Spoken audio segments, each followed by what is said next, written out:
Hello, Hammers Nation. Alex with you. And another episode of Fat, Drunk, and Stupid, a fantasy football show, the fantasy football show for West Ham, America. West Ham United fans in America, better known as American Hammers TV. Got a guest today, not American, not even American. Richard from the Toronto Hammers, man. Thanks for coming on, man. I really appreciate it. Kind of been talking about your background a little bit, and I'm sure you've been on before. Have you been on before? You've been interviewed by any of the other guys? First time. Oh, dude, popping that cherry. All right, no pun intended. We are playing Bournemouth. Double entendre. Point for me. All right. Well, so Richard, kind of, tell everyone, about yourself and just kind of fill in what you and I were just talking about. Where you're from. You're in Toronto now. Just give me a quick snapshot of your Hammer fandom. So I'm part of the Toronto Hammers group.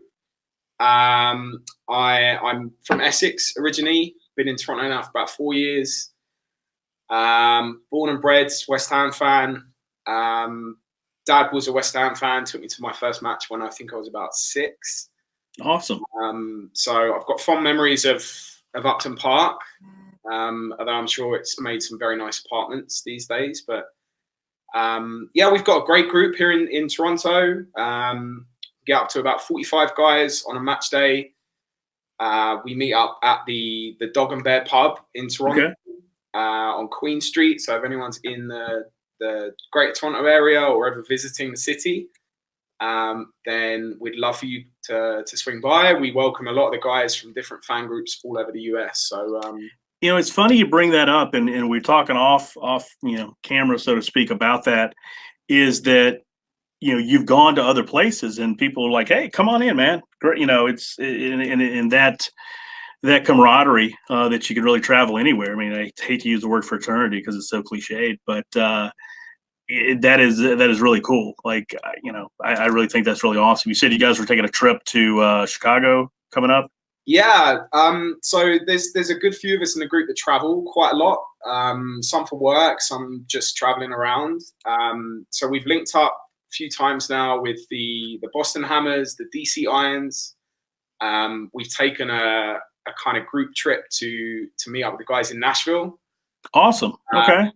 Who were awesome. We had a great time with those guys. We got completely shitted, but that's good fun. But in December, we're going to make a trip out to see the Chicago Hammers. We had Clint down from the Dallas Hammers come pay us a visit. Quite recently, we've had the guys in from Hollywood Hammers as well. That's great. But it's a good excuse for us guys to get together. Go out, meet some other fans, go have some fun, go see some new cities, get some drinks. That's something that I've been wanting to talk to the guys about doing is really trying to promote the other groups on our channels as much as possible. Hello, Wally. How you doing, buddy? Thanks for coming, man. And Chris, thanks for popping in as well. But I really think, that is really where it is and where it should be is us promoting those local groups, because at the end of the day, that's that's the grassroots. I mean, that's what makes this successful. It's just not a bunch of jokers on YouTube, talking all day. And any way that we can plug these individual groups and the local places to let people know there is that network. Because I will say, and I've said this a couple of times before, is that the more that we have really tried to build the American Hammers, I won't say TV, but network as well, we've turned over so many rocks and found people that might be closet fans or just didn't know that somebody else was a fan. And it really has been amazing, just the turnout and the subscribers that we're getting on YouTube. Mm-hmm. And, that's really the phenomenal thing. And while we're talking about that, make sure you subscribe on YouTube to American Hammers TV. And we are really starting to grow. Really, for us, the 1,000 mark is really the that's where we're going. We're getting close about that 850 number and really starting to trend that way. And that's when, stuff's really getting real. So definitely click, subscribe, hit the little button down there, and you'll be set and ready to go. Now, obviously, this is a fantasy football show, so that's kind of what we're going to be talking about. And I got the little monologue thing, but the whole point where we're going to talk about is starting off is Raheem Sterling. Everybody literally lost their shit this weekend, me included, because I'm working on a Saturday. And I work in college football. We got a game. I try to check my phone. Playing Watford, they're putting up like an 8 spot. You're like, oh shit, I'm gonna get some points. That didn't happen. So there's been a lot of chatter, just on social media channels, or people looking to drop him. Is it worth spreading the money out around your team? Obviously, let's kind of throw it back to you. Is kind of what's your thoughts on that? I mean, if you're playing him, I mean, are you in our league, or are you playing? I'm not. I don't think I'm in your league. I'm in a few different leagues. Okay, but still, you're playing. I've joined like a shit ton of leagues, and I kind of lose track. I know that's happened to me too. I mean, Pep's squad rotation, I think, has been the peril of the fantasy football manager now for many years. Yeah. I think I was looking on Fantasy Football Scout earlier on today, which is a really cool website if you want to ever do a bit of research. Oh, I do a ton, yeah. So good site to check out. But they do polls every week on who people are going to captain. I think Sterling got about 30% of the votes last week. Yeah.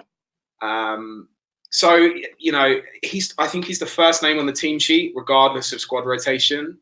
He's going to get rested, I think, here and there. But I think I was pretty lucky. I had Lundstrom on the bench for Sheffield United, who 11 points.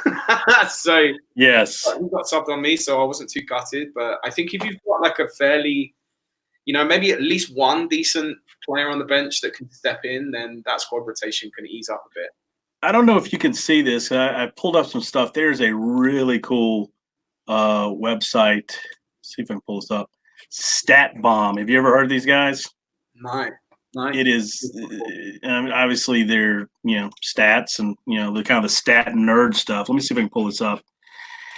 And I've got you can subscribe to their page. You can subscribe to their page, and they do a lot of analytics. So I don't know if that's something you kind of get off on, because I actually dig that, and they break down a ton of stuff, and they sell this to corporations and companies and other people, but they'll dabble in all this fantasy football stuff, and I can't really make heads or tails most of this, but it looks really cool. But some of the stats he's put up, I mean, he's got 2.88 goals. Oh no, I'm sorry, he's got 5 goals on 16 shots, and I really want to have the time to kind of delve into this. Is how many shots through balls, dribbles, but there's a ton of data on here. So I really think if anybody goes check that out, but obviously it's not looking like he's doing the really well on this, and some of the other stuff out there. See if I had some other things out there. Actually, I clicked off that.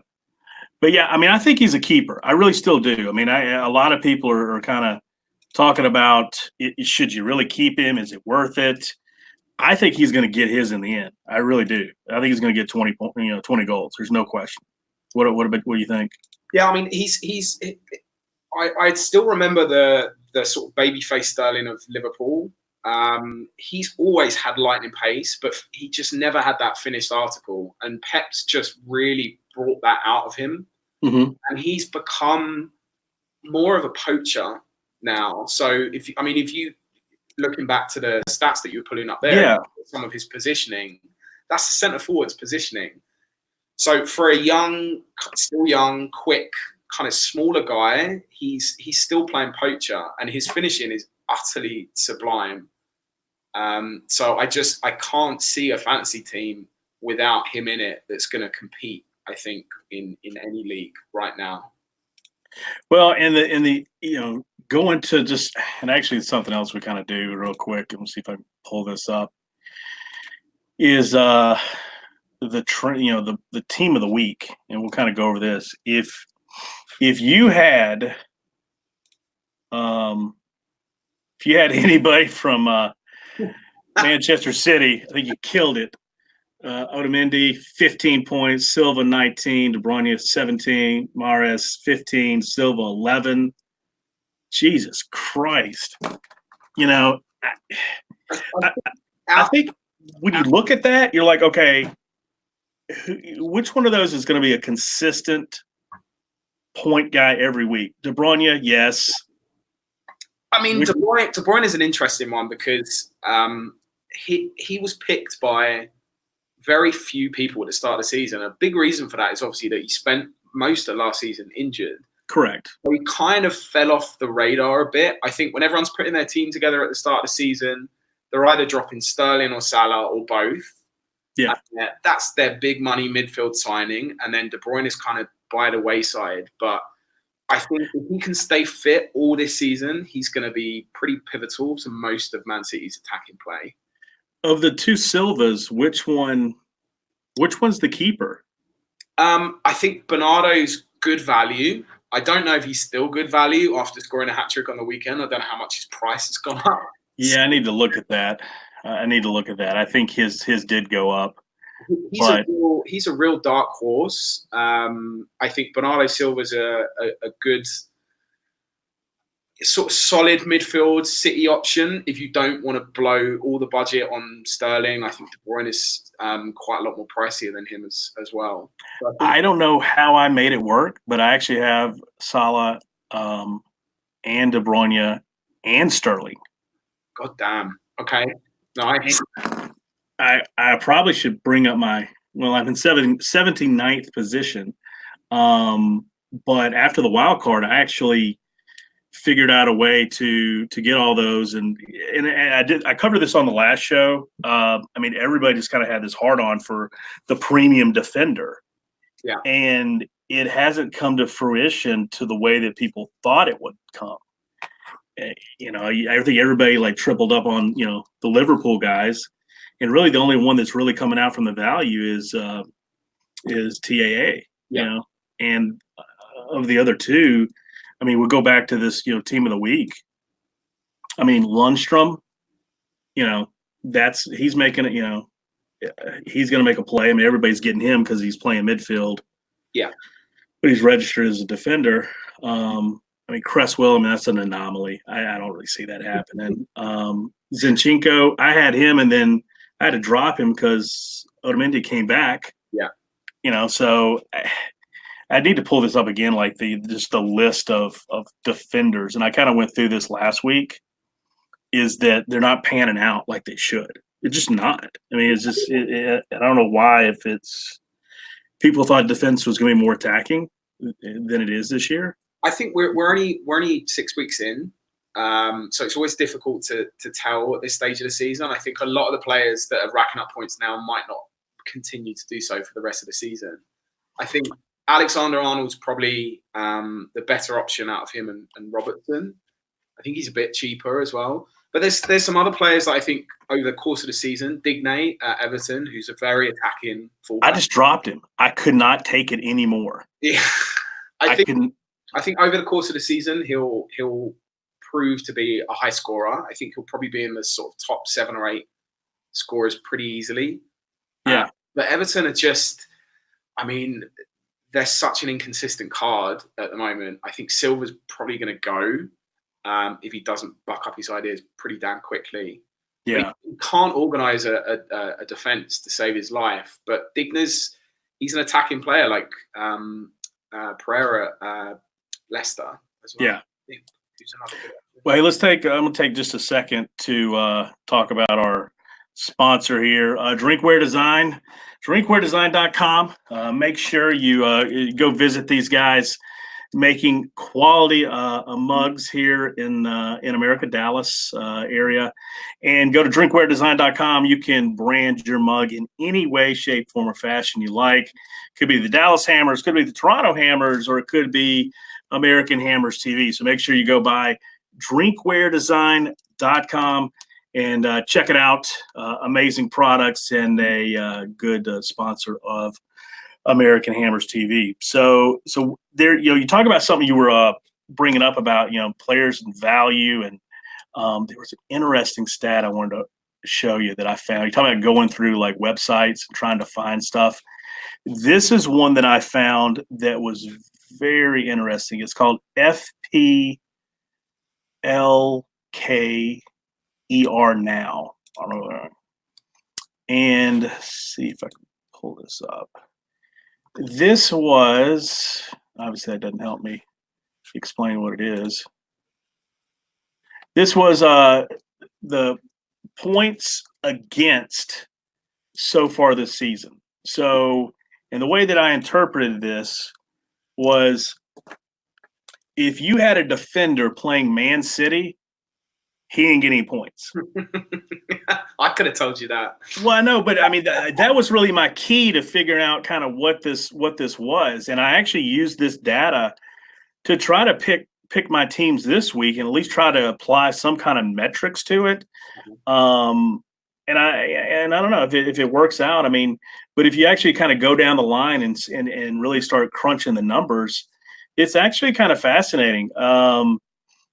If you're goaltender, if you have a goaltender going against Manchester United, he's gonna do some good points this year. Mm-hmm. Tottenham. I mean, I don't know if that's, but it is. The really the numbers don't lie. So I kind of use that as a template for what I was trying to base off of. So I don't know if that's kind of makes sense as you kind of look at that and go, what the hell is that?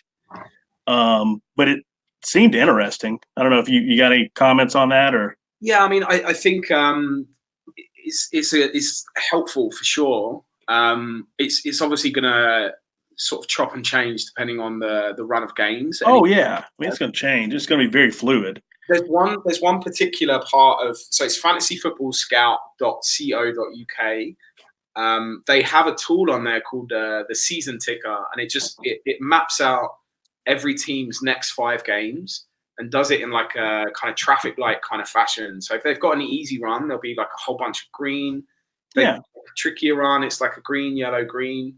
So you can kind of look at teams from like a wider perspective and start seeing, okay, who might I want to drop in? Who's got a kind of favorable run coming up? That's been an absolute Bible for me. I'll have to get that one off of you. And actually, talking about real quick, and something we kind of try to plug on our show is, who's doing well in our specific league, and we've got Nolan Nobles. I don't know. That person kind of came out of nowhere. Bradley Holland racked up 86 points last week. Haller nothing, 62 points. Cappy, United FC. Some of these people have just rocketed up because I think last week was really a bad week if you were playing the regular guys. I really do. The guy down there in 4th, the Beer Salona FC, that's one of our founding members of Toronto. Oh, okay. Yeah. Has he changed his name? Has it always been that, or was it Barcelona, or he changed his name or something?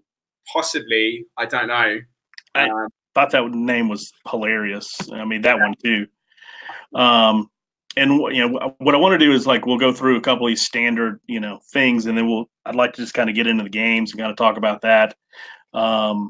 Transfers for the week is who's coming in, who's coming out, and it's really fascinating. I mean, I think Tammy Abraham still has great value, and everybody's jumping on that train. What do you think about that? I mean, is everybody you agree with that?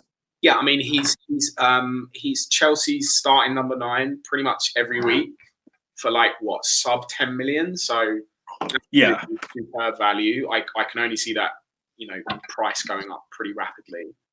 I think De Bruyne still has the quality, the price, everything kind of matches up. It has gone up a lot. So if you want to get on that train, you better do it real quick. Yeah.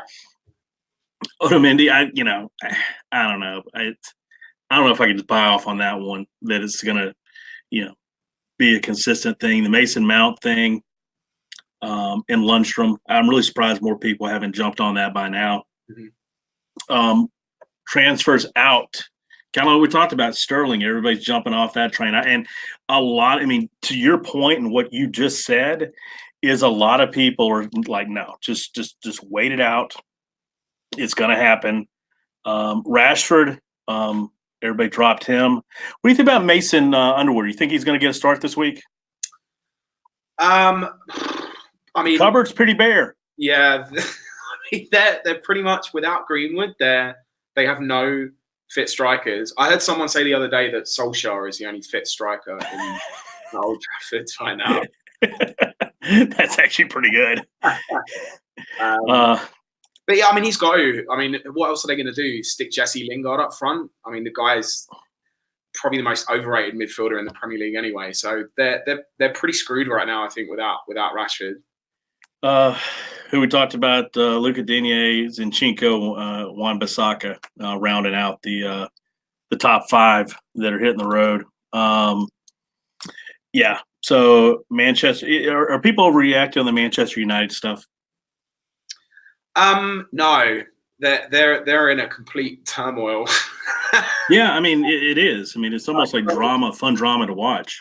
I've never seen the game that I watched earlier this week. I've never seen a Manchester United team with less fight or less desire. I mean, the first half was probably the most dreadful half of football I've seen. It was so utterly dull. But now I'm going to say something that most West Ham fans don't want to hear, and everybody's pissed because they think everybody's making excuses. Oh, they only lost, because West Ham only won because they're having a lot of troubles. I really do believe that if Pogba played, it might have been a little different game. I mean, we didn't have to play well to win the game. We did play well. I think second half in particular, I thought we played pretty well. We would have played a lot better, I think, if they would have at least tested us slightly. I think at one point, Mark Noble was dancing around the box, not really knowing what to do because he had too much space. No one was coming anywhere near him. I don't know what to do with my feet. Yeah, exactly. What do I do? So I think that's a bit of an anomaly because I think we were expecting a very different Manchester United team to turn up, and we got something that we weren't expecting. So that probably threw off the tempo of the game. But I don't think we won just because United was shit. Yeah. We won because we were by far the better team. And that's what I've made the comment to a lot of people on our chats and our shows is you've got to win consistently before people are going to give you respect. Yeah. And one or two times, yeah, it's going to be a fluke because you don't, the track record shows that can you sustain that? And once you show that you can sustain it, then the conversation is going to change. I mean, it was the same thing with Leicester a couple of years ago. People are like, this isn't happening. What's great at the moment, and what I think we're not appreciating enough, is how much we're going under the radar. Because the thing with Pellegrini and with Pellegrini sides is they just quietly get the job done. And I've listened to a lot of sports radio and podcasts past sort of week or two. Everyone's talking about Leicester with United slipping up, with Spurs not firing on all cylinders, with Arsenal as shaky as they are at the back. Everyone's like, this is opening up for Leicester. Leicester are the team to do it. Now if we hadn't have lost 5-0 on the opening game of the season, we'd be above Leicester. So we're kind of quietly getting our job done without all the fireworks and plaudits. And I think that's going to bring with it less pressure. It's going to enable us to just get the job done and keep doing it consistently, as you say. It's funny you kind of say that. You kind of led me into the next thing. Is obviously we're talking about last week, and then we kind of preview, this week, and something you brought up, as well as some of the stats with us playing Bournemouth this week. Goals conceded, 1.17 goals conceded per match. Mm-hmm. That nobody likes to play defense. Defense isn't sexy. And that, I mean, it's the cliche is, offense wins games, defense wins championships. Now, I'm not saying champion, but it's not the sexy thing. But that's actually a pretty damn good number. Yeah. Considering you got your doors blown in first game, your doors blown off, Yeah, I mean, yeah, that's a great point. You know, we shipped 5 goals in the opening game, and Yeah, we're still down there. I think we've kept 4 clean sheets in a row. That I might for be, but 3 clean sheets. Actually, let me pull it back up. I actually had it all right here. Let's see if I can make it bigger. That's what she said. Hold on a second. Oh shit, I made it way too big. she's Clean sheets. There you go. There's 3 clean sheets, and so yeah, I mean, you got your doors blown off 5-0, yeah. and you're still conceding 1.17. I mean, that's pretty good. I mean, And I think that's without us having the same. I mean, we've not had the same back four every game of this season. You know, we've sort of been playing around with the centre back partnership between sort of Ogbonna and Balbuena now for some time. You know, we've had Cresswell step in with Masuaku being sent off. yeah, which was a bullshit call. Why did they not appeal that? It was 2 yellows, right? It's 2 yellows, but the second yellow was kind of I mean, oh, you can't. Can you not appeal the yellow? No, if it's 2 bookings, you can't appeal any of it. Okay, but if it was a straight red, you could appeal that. Yeah. Okay. Okay. So with the preview for this week, what do you what are you thinking for Bournemouth? I think we're on a real purple patch right now. I can't remember the last time I was this confident of us going into any game. I think our record against Bournemouth is not great. Well, I've got it right here. Yeah. Weirdly, they've only played 8 times, 2 draws, 2 wins by West Ham, 4 wins by Bournemouth. Bournemouth has 2 wins at home, 2 away. Yeah, West Ham 1-1. Yeah. It seems like a very boring place to play. Yeah, it's a strange stadium. It's like ridiculously small stadium. Yeah. So the fans are pretty on top of you, I think. So it can be a weird place for players to go. Obviously, it's not far to travel, which is helpful. Bournemouth are like massively inconsistent. You never quite know what Bournemouth team's going to show up. They're quite sporadic. You know, concede a lot, but they can punish you as well at the other end. Yeah, that's last year.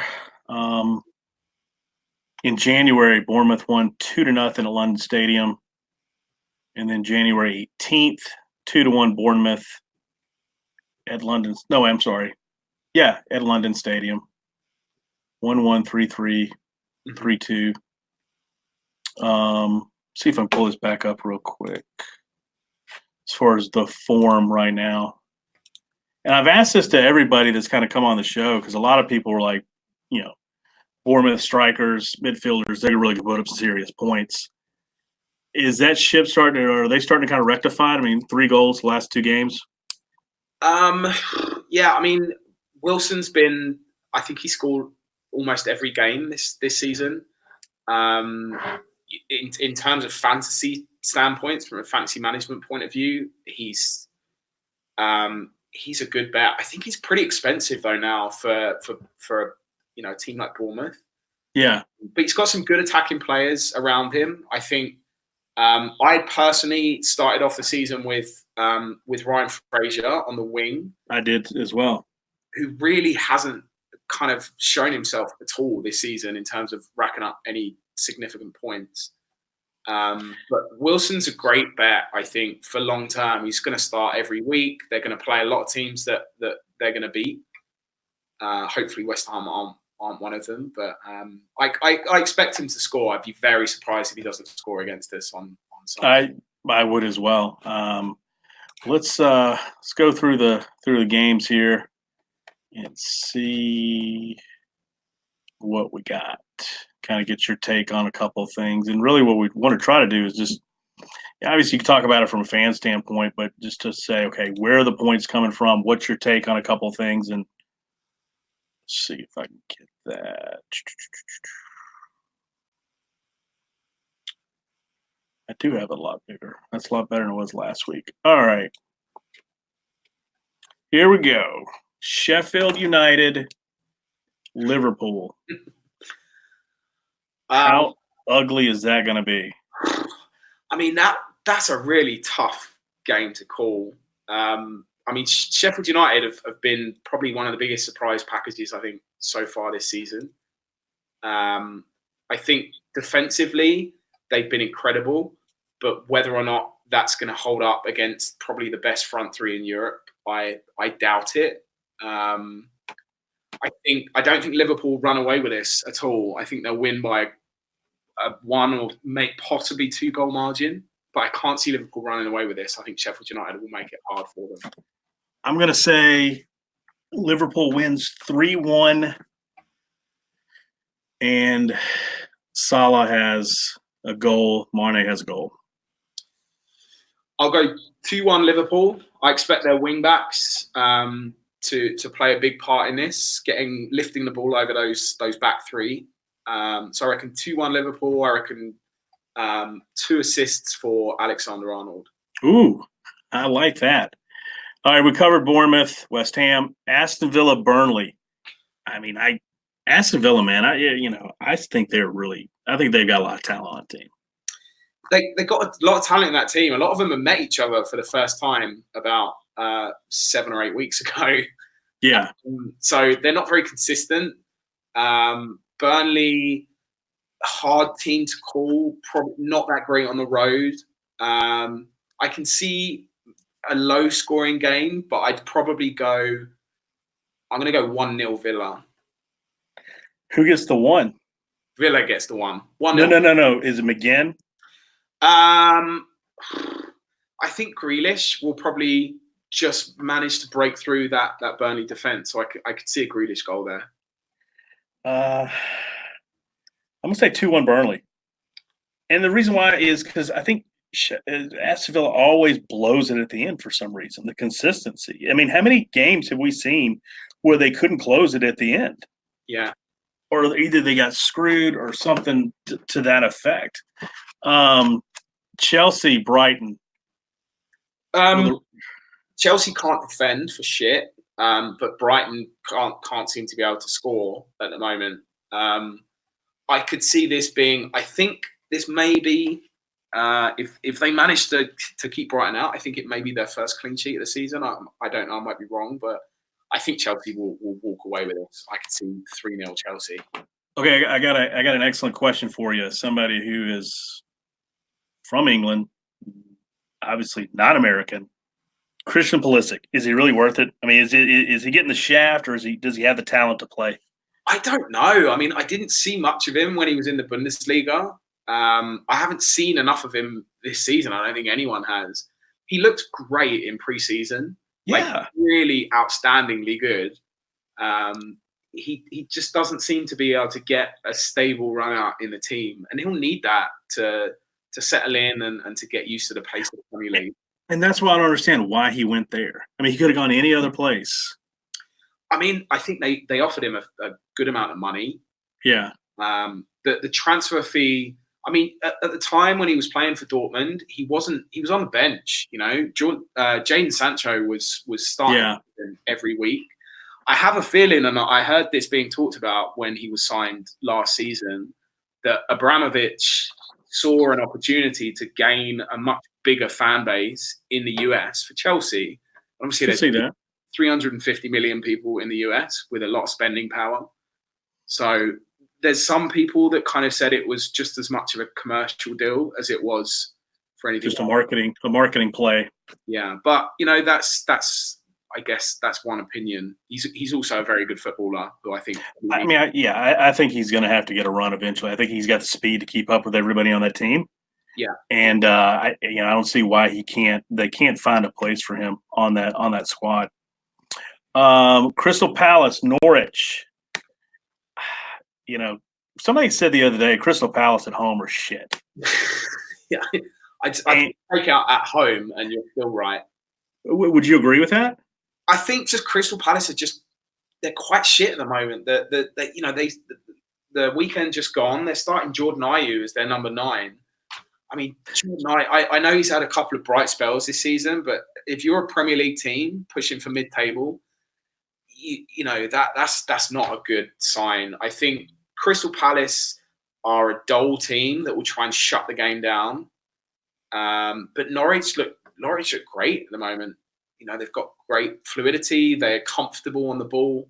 They'll have a lot of confidence in beating City. So I think I could see Pookie getting back on the score sheet again this weekend.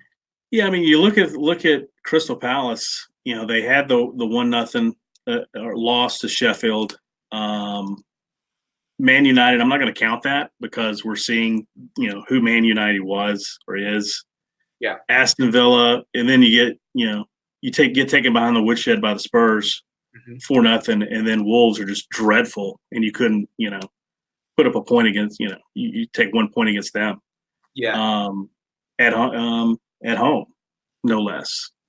I think, you know, I was really surprised Norwich got blanked by Burnley. I'm really surprised about that. Do you think the tape is out on Pookie? I mean, after playing West Ham, people are seeing what to do. Pookie's like a strange one. I mean, props to anyone who kept a good enough eye on him in the Championship last season, or actually just looked at the stats from the Championship last season and had him from day one. Massive hats off to anyone who did that. I keep waiting for Pookie's train to start slowing down, but he still keeps pulling it out the bag. I mean, he scored, north of 20 goals in the Championship last season. Yeah. And there's a lot of dross in the Premier League at the moment. So I can't see him slowing down right now. He looks the real deal. He really does look like a fantastic centre forward. And wouldn't it be a shame that you could have a team get relegated and him have the year that he could be having? Yeah, I mean, you know, I think it could happen to lots of different teams. It could probably happen to Palace with Zaha still in those ranks, which would, you know, ridiculous. But yeah, I mean, I don't think they will be relegated. I think there's going to be worse teams than them. Yet again, we're only in week 6, so yeah, and you're right. And we really don't know. I said this to somebody the other day. I said an opinion is like an ass. Everybody's got one. Just some are better looking than others. So let's move on to the next. So basically, nobody knows really what they're talking about right now. Spurs Southampton. I mean, coming off what happened to Spurs today. Wow. If Spurs do not destroy them, it's going to be bad. If they draw, it's going to be bad. Yeah, I mean, Southampton just beat Pompey, 4-0 today? So they're going to be on a high from beating their local rivals. Spurs are on a massive low right now because their form just appears to have fallen through the floor. I could see a draw, if I'm honest. I think a score draw is, you know, there's a strong potential there. I'm going draw. I really am. I think that's, you know, I mean, Southampton didn't put up a lot of goals, but you take the Crystal Palace game out, and then they haven't really played worth a shit all year. I mean, it's just not there. And I really don't know what the change is. I mean, it's the same squad they had last year, right? Yeah, I mean, they've had a lot of unrest. I think all the stuff surrounding Eriksen hasn't helped. There's been a few players at Spurs now who have been fairly vocal about the fact that they've either wanted to leave or, you know, either wanted to leave in the summer or have a desire to leave in the near future. You know, they've lost Trippier.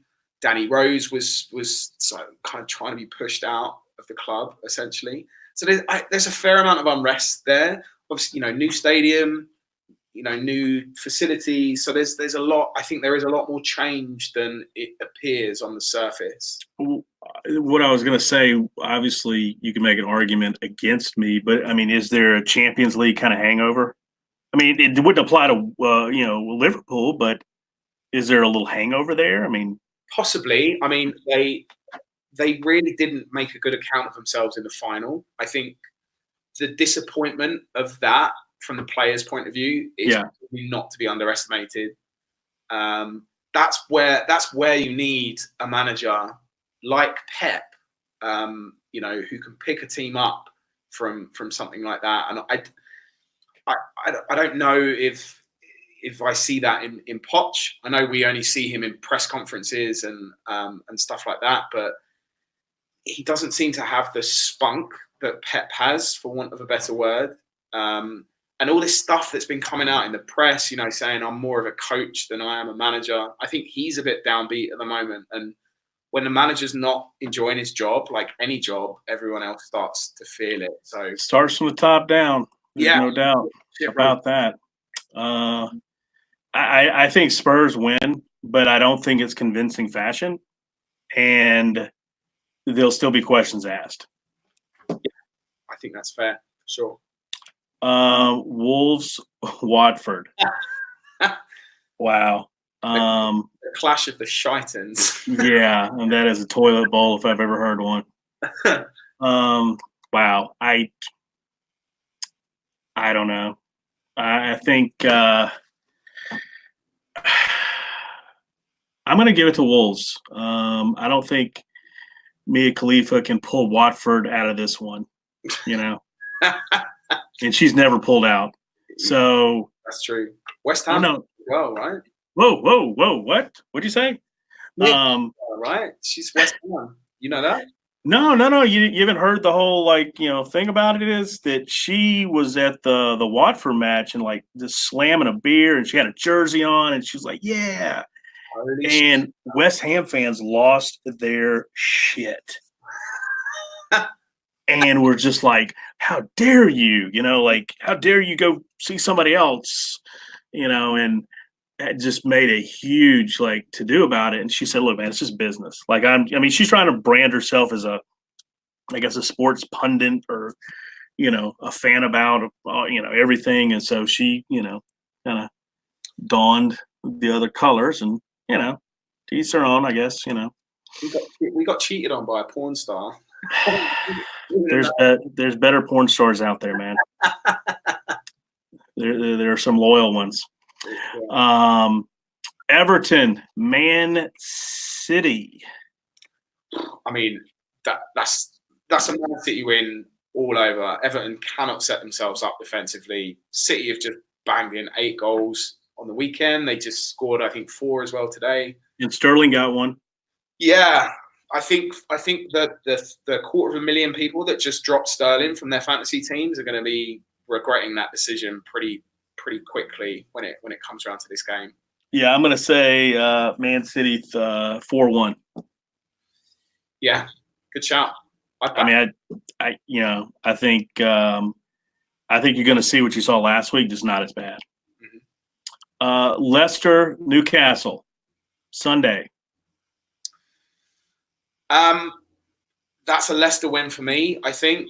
I think Newcastle will probably make it quite hard for them. I mean, we saw how they played when they travelled to Spurs.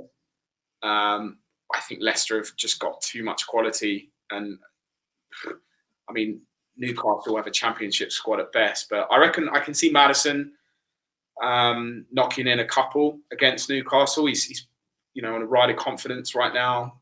His footwork's pretty magnificent, so I could easily see him knocking a couple past Newcastle. Yeah, I think Leicester takes it. I want to make a case for Newcastle in some way, but I just don't see it, and I just don't see them putting it up. I think Leicester's probably going to win 3-1.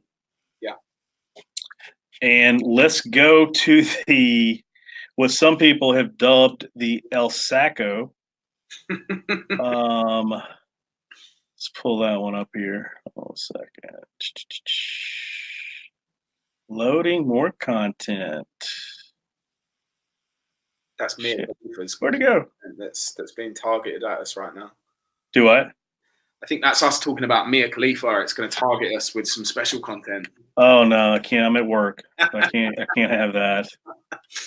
Manchester United hosting Arsenal. Wow, like 2 clowns fighting out. Yeah, like the kind of the uncle and the granddad that were both good looking in their day, but they're now just kind of drunk and disgraced, and they're just fighting in the corner. Yeah, I mean it's yeah. Two drunk uncles going at it. I think Arsenal beats the snot out of Manchester United. I do think they'll win this game.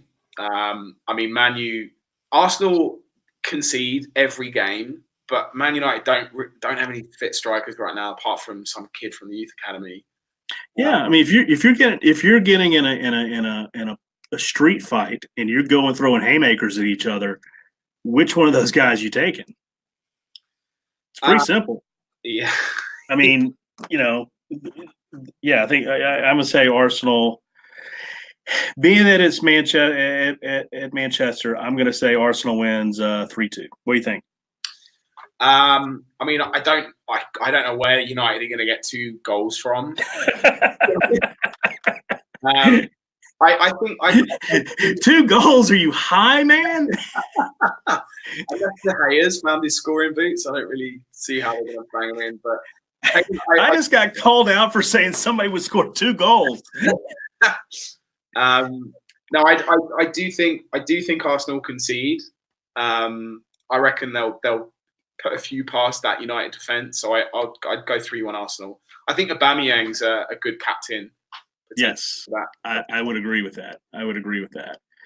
So yeah, so that's that kind of rounds out the week, and I will look at the table. I ask everybody this every week, who they think is going to get dropped, who's going to get relegated this year, and I will let you kind of pick. We'll go look at what's the bottom 3 right now. I'll try to get you a little bit more.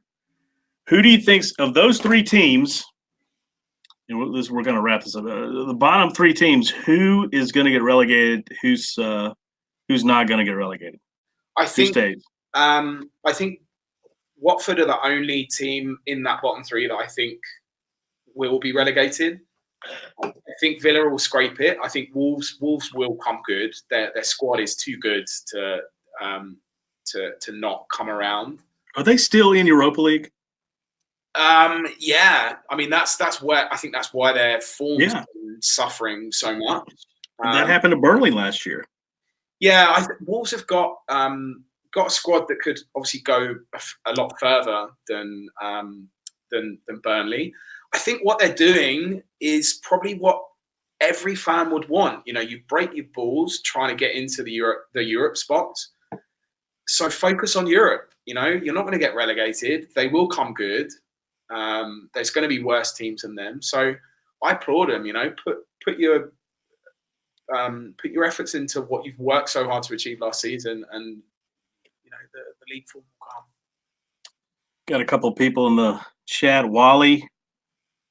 Let's see, Rashford went off injured. Who else do they have? Yeah, I mean there's nothing else there. I mean, like I said, the cupboard is bare, so I really don't know what they're gonna go with. I still say put a pair of boots on Solskjaer and give him a run out. I reckon he's still got it.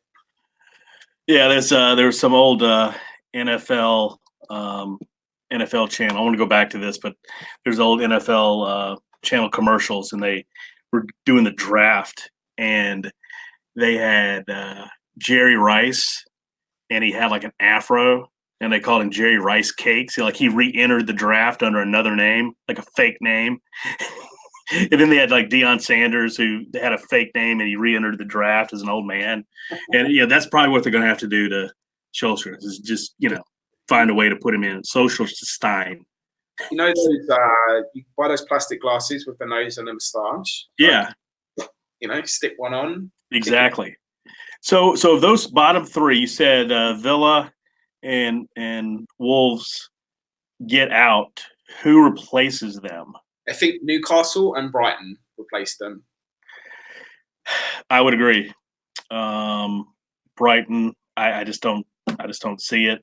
Newcastle kind of brings kind of shed a tear on that one. I really have a soft spot for them, but above them, I don't see anybody who's really gonna have a problem. I mean, I think Sheffield every year, every week, it's like smoke and mirrors. I think Norwich has got too much firepower. So yeah, I kind of agree with you. Last week I kind of felt Sheffield might be somebody that might get relegated, but they keep proving me wrong, and I'm okay with that. Yeah, I think they'll be in the fight. I think for sure. I can see them scraping it.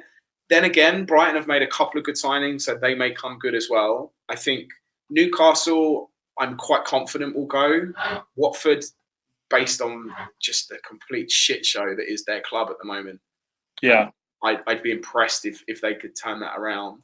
But I think between Sheffield United, Norwich, Brighton, I think that'll be a real scrap in the last third of the season. and I don't expect you to know this stat like right off the bat, but I would find it very. I would be very curious to find out if there has been a year that all three teams that were promoted stayed up the next year. I think that may have happened within the last 5 seasons. I don't know off the top of my head. I'd be curious. I mean, I just kind of just thought about it. Like it's, is that kind of an anomaly that would happen? I mean, I think teams. I'm trying to think of teams that have come up that have really killed it in the following seasons. If somebody knows, I would love to find out that stat. Yeah, that'd be three teams that were called up. Who stayed up that year? I think that the three teams that have come up this season, I know Villa have been quite patchy, but I've been, really impressed.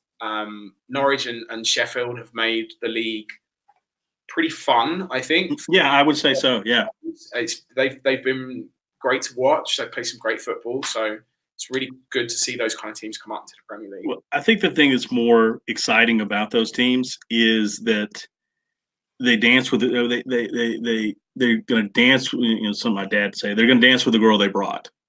Meaning, that's who they brought to the dance. The way that they played, their plan, their style, their plan of attack, and they did not abandon it. This is who we are. This is what we're doing.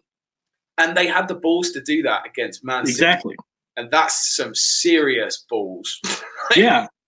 And there's no other team in the league that hasn't even slightly adjusted their playing style when they come up against City.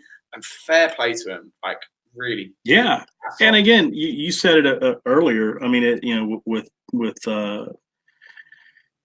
Spurs, it starts from the top down. So if management, the board, coach, they're like, hey, this is how we're playing, and we're sticking with it. Actually, on that note, we'll kind of wrap this up. I love watching Jose Mourinho now on Sky Sports.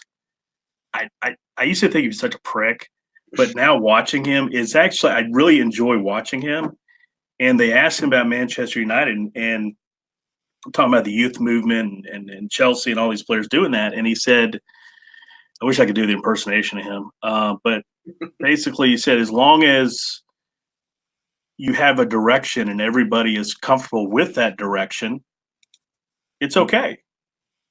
Like top down, this is who we are. This is what we're going to do. And we're going to stick with it and we're going to keep going. Mm-hmm. And I think that's what you're talking about with Norwich. This is what we're going to do. This is who we are. We're going to play this way and we're just going to move on. That's how Leicester won the league, right? Yeah. I know it was a complete anomaly. I can never say that word. Anomaly. There we go. Anomaly. Yeah. Well, I can't say Vietnam. Yeah, whatever. I can't say that word. So if I ever had to move to Vietnam, I'm screwed. They had a plan. They had a style. Even when people figured out what that was, they still couldn't play it. So I think that it makes a lot of sense. I mean, Mourinho's a bit of a hypocrite, I think, for saying that because, at United, he never really had any clear direction for that team.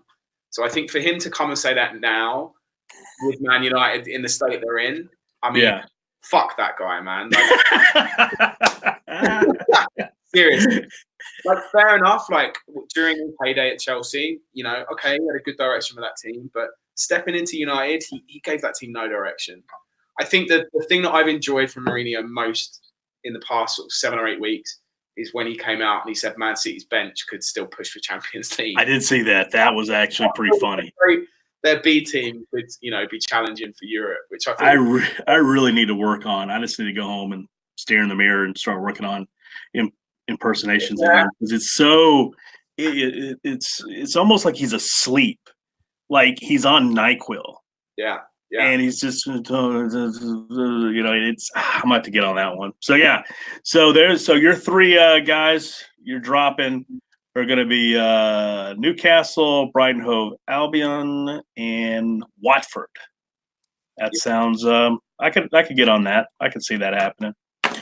Well, Richie, thank you so much for coming on. And again, I kind of go on my my rant at the end is make sure you click the like button, and we're actually getting close to that magical 1,000 subscribers, and that's really where we want to be at. So make sure when you do subscribe, you click on the bell, you get the notifications on your phone, and that's the best opportunity to check it out.